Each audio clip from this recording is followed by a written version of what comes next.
Hello students, class 12 की physics विषय के अंतर्गत आप लोगों को हम लगातार न्यूमेरिकल और डेरिवेशन की क्लासें प्रोवाइड कर रहे हैं। आप सभी को पता है और दोनों की मैंने अलग अलग प्लेलिस्ट भी बना रखी है। दोनों का लिंक जो है प्लेलिस्ट का आपको इस वीडियो के डिस्क्रिप्शन में मिल जाएगा। यदि आपने अभी तक नहीं देखा तो देख जरूर लीजिएगा। चैप्टर वाइज जितने भी महत्वपूर्ण डेरिवेशन है उन सभी की क्लासें मैंने एक प्लेलिस्ट में जो है सेट कर दी हैं, और जो न्यूमेरिकल की क्लासें हैं चैप्टर वाइज वो मैंने एक प्लेलिस्ट में सेट कर दी हैं। जो भी क्लास आपको न्यू क्लास मिलती है, चाहे वो न्यूमेरिकल की हो चाहे वो डेरिवेशन की हो, तो वो आपकी प्लेलिस्ट में ऐड हो जाती है। तो आप प्लेलिस्ट को जरूर चेक कीजिएगा, ठीक है। आपको इस वीडियो के डिस्क्रिप्शन में लिंक मिल जाएगा। अब काफ़ी ज़्यादा विद्यार्थियों का कमेंट एक आ रहा था कि सर जो हमें महत्वपूर्ण परिभाषाओं को भी याद करना सिखा दीजिए, हम लोगों को थ्योरी जो है रटने में बड़ी दिक्कत होती है।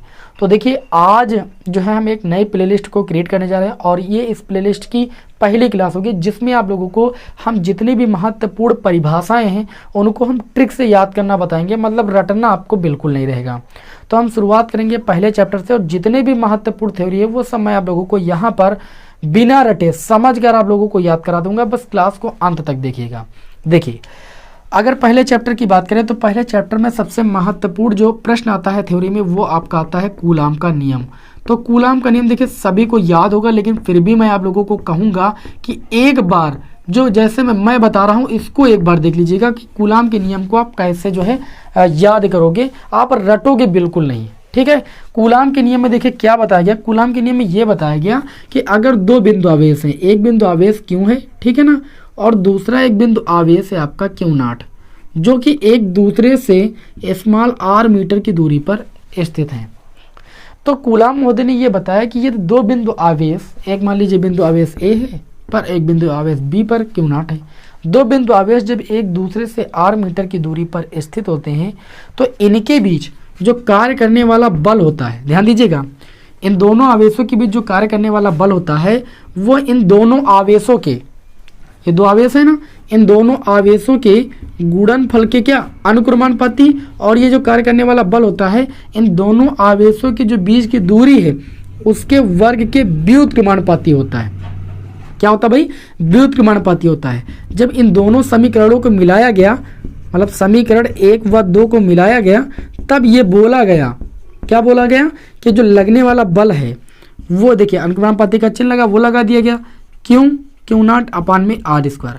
मतलब कूलाम का नियम ऐसे बताया गया। कैसे बताया गया? इन दो बातों पर आधारित ये बताया गया कि जो यदि दो बिंदु आवेश एक दूसरे से r मीटर की दूरी पर स्थित हैं तो ये बताया गया कूलाम के नियम के अनुसार कि दोनों बिंदु आवेशों के बीच लगने वाला आकर्षण अथवा प्रतिकर्षण बल। अच्छा, आकर्षण और प्रतिकर्षण क्यों बोला गया? अगर ये दोनों सजातीय आवेश होंगे तो भाई प्रतिकर्षण बल कार्य करेगा। अगर दोनों विजातीय आवेश होंगे यानी एक प्लस एक माइनस होगा तो आकर्षण बल होगा। तो यदि दो बिंदु आवेश एक दूसरे से कुछ दूरी पर स्थित हैं तो उनके बीच कार्य करने वाला जो बल है वो उन दोनों आवेशों के गुणनफल के अनुक्रमानुपाती और उनके बीच की दूरी के वर्ग के व्युत्क्रमानुपाती होता है। याद हो गया ना? क्या कहोगे? कूलाम के नियम के अनुसार दो बिंदु आवेशों के बीच कार्य करने वाला आकर्षण अथवा प्रतिकर्षण बल या वैद्युत बल बोल सकते हो, क्योंकि वैद्युत बल आकर्षण और प्रतिकर्षण दोनों होता है। आकर्षण अथवा प्रतिकर्षण बल दोनों आवेशों के गुणनफल के अनुक्रमानुपाती और उनके बीच की दूरी के वर्ग के व्युत्क्रमानुपाती होता है।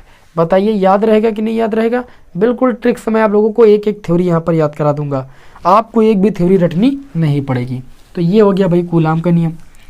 चलिए अब इसके बाद जो महत्वपूर्ण डिफिनीशन आती है वो कौन सी आती है? इसके बाद एक बहुत ही महत्वपूर्ण परिभाषा आपकी आती है वैद्युत क्षेत्र की तीव्रता। प्रश्न बोर्ड एग्जाम में पूछा गया है कि वैद्युत क्षेत्र की जो तीव्रता होती है वो क्या होती है, इसको परिभाषित कीजिए, इसका मात्रक व बीमा लिखिए। वैद्युत क्षेत्र की तीव्रता के बारे में आप कैसे लिखोगे? देखिए मैंने कहा था कि कोई अगर परिभाषा आपको याद करनी है तो उसका सूत्र आप जान लीजिए। जो वैद्युत क्षेत्र की तीव्रता होती है उसको E से प्रदर्शित करते हैं। E बराबर होता है F/Q0। मतलब आप देखिए जब किसी वैद्युत आवेश, ठीक है, कोई वैद्युत आवेश है वही तो वैद्युत क्षेत्र उत्पन्न करता है। तो ये कहा गया कि अगर हम Q0 यानी धन परीक्षण आवेश Q0 को एक मान ले, और एक को फिजिक्स की भाषा में भैया क्या पढ़ते हैं? एकांक। ठीक, यहाँ पर एकांक ये क्या है भाई? कैसा परीक्षण आवेश? धन परीक्षण आवेश। एकांक धन परीक्षण आवेश। तो कहोगे कि किसी वैद्युत क्षेत्र में, ध्यान से समझिएगा, मैंने यहाँ पर Q0 को एक माना, बोलेंगे एकांक धन परीक्षण आवेश पर, किसी वैद्युत क्षेत्र में एकांक धन परीक्षण आवेश पर लगने वाला बल और उस आवेश का जो अनुपात होता है वो वैद्युत क्षेत्र की तीव्रता कहलाता है। सबसे आसान आप क्या कहोगे कि किसी वैद्युत क्षेत्र में एकांक धन परीक्षण आवेश पर लगने वाले बल की निष्पत्ति को या लगने वाले बल और उस आवेश के अनुपात को हम वैद्युत क्षेत्र की तीव्रता कहते हैं। ध्यान से सुनिए भाई, ये सारी परिभाषा मैं ट्रिक से बता रहा हूँ। अगर आपने सुन लिया एक बार तो आपको रटने की जरूरत नहीं। अब एक बार फिर बोलिएगा, कहोगे कि किसी वैद्युत क्षेत्र में एकांक धन परीक्षण आवेश पर, एकांक धन परीक्षण हमने आवेश को ही तो माना है, तो किसी वैद्युत क्षेत्र में एकांक धन परीक्षण आवेश पर लगने वाले बल की निष्पत्ति को या लगने वाले बल और आवेश के अनुपात को हम वैद्युत क्षेत्र की तीव्रता कहते हैं। वैद्युत क्षेत्र की तीव्रता का जो मात्रक होता है वो इसे सूत्र से निकाल सकते हो। बल का मात्रक न्यूटन होता है और आवेश का मात्रक कूलाम होता है, तो इसका जो मात्रक हो जाएगा वो न्यूटन प्रति कूलाम हो जाएगा। बताइए कोई समस्या?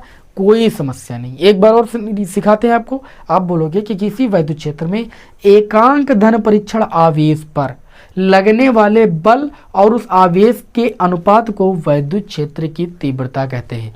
वैद्युत क्षेत्र की तीव्रता का मात्रक क्या होता है? न्यूटन प्रति कूलम, या एक और मात्रक होता है वोल्ट प्रति मीटर। आगे जानोगे विभव प्रवणता तथा वैद्युत क्षेत्र की तीव्रता में संबंध से आप लोगों ने पढ़ा है, ठीक है ना। तो ये हो गई भाई वैद्युत क्षेत्र की तीव्रता, एक सदिश राशि होती है, इसीलिए वैद्युत क्षेत्र की तीव्रता वेक्टर ई से लिखा जाता है इसे, ठीक। तो इस तरीके से आपको वैद्युत क्षेत्र की तीव्रता की परिभाषा याद हो गई होगी, रटने की कोई जरूरत नहीं भाई, ठीक है ना। ये दूसरी परिभाषा थी जिसको आपको ऐसे याद करना था।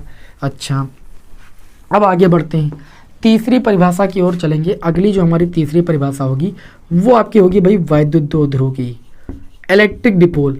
इसको भी बहुत लोग रटते हैं भाई, ठीक। वैद्युत दो ध्रुव, और चौथी परिभाषा होगी आपकी वैद्युत दो ध्रुव आघूर्ण। वैद्युत दो ध्रुव आघूर्ण, ये दो परिभाषाएं।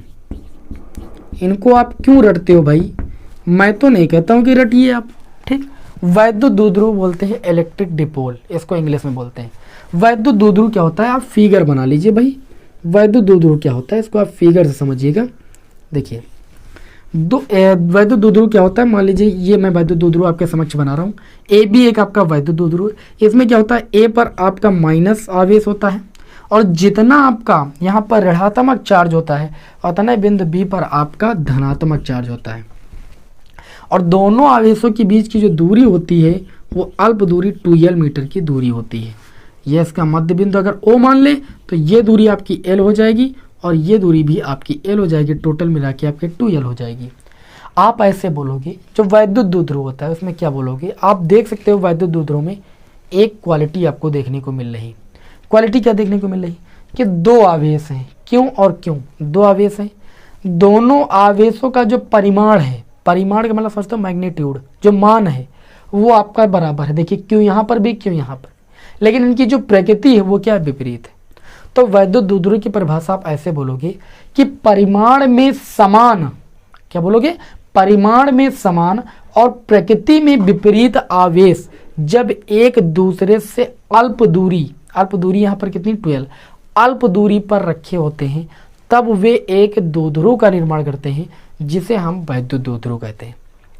क्या बोलोगे, परिमाण में समान और प्रकृति में विपरीत आवेश जब एक दूसरे से अल्प दूरी पर रखे होते हैं तो वे एक द्विध्रुव का निर्माण करते हैं जिसे हम वैद्युत द्विध्रुव कहते हैं। सिंपल है, ये आप देख सकते हो परिमाण में समान आवेश है और इनकी प्रकृति क्या विपरीत और एक दूसरे से अल्प दूरी पर रखे हैं। तो अगर ये ऐसी स्थिति आ जाती है तो हम कहते हैं कि ये एक द्विध्रुव का निर्माण करते हैं जिसे हम कहते हैं वैद्युत द्विध्रुव, ठीक। अब बात आती है यहाँ पर वैद्युत द्विध्रुव आघूर्ण की।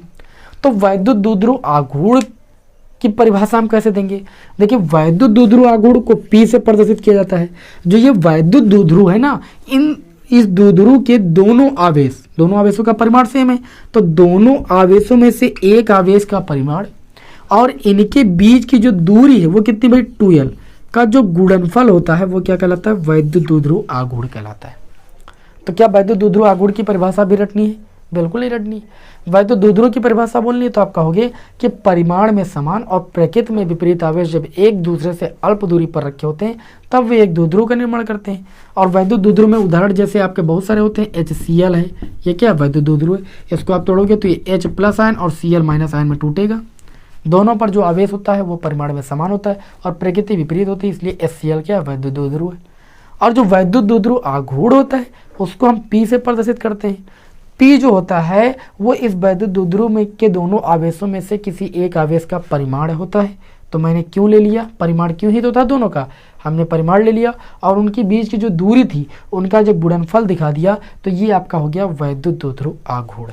इसके अगर मात्रक की बात करें तो मात्रक आराम से निकाल सकते हो। आवेश का मात्रक कूलाम होता है और दूरी का मात्रक मीटर होता है, तो इसका मात्रक हो जाएगा कूलाम मीटर। ठीक है ना। तो ये 4 परिभाषाएं आज की छोटी सी क्लास में मैंने आपको अच्छे तरीके से याद करा दी। अगर आपको क्लास देखते देखते ये परिभाषाएं याद हो गई तो कमेंट बॉक्स में हमें ज़रूर बताइएगा, ज़्यादा खुशी होगी। और ऐसी ही क्लासें अगर आपको पानी है तो हमारे चैनल को सब्सक्राइब कीजिएगा, और ऐसी ही क्लासें पानी है तो हमें कमेंट में ज़रूर बताइएगा, जिससे हम अगले चैप्टर की जो क्लास महत्वपूर्ण परिभाषाएँ हैं उसकी क्लास जो है इसी तरीके से ट्रिक से मैं प्रोवाइड कर सकूं और थ्योरी को रटने में आपको कोई भी दिक्कत ना हो, मतलब रटना ना पड़े भाई। रटने वाली दिक्कत बहुत ख़राब होती है, समझ कर आप याद कर सकें। ठीक है, चलिए मिलते हैं आपको नेक्स्ट वीडियो में। जय हिंद, वंदे मातरम।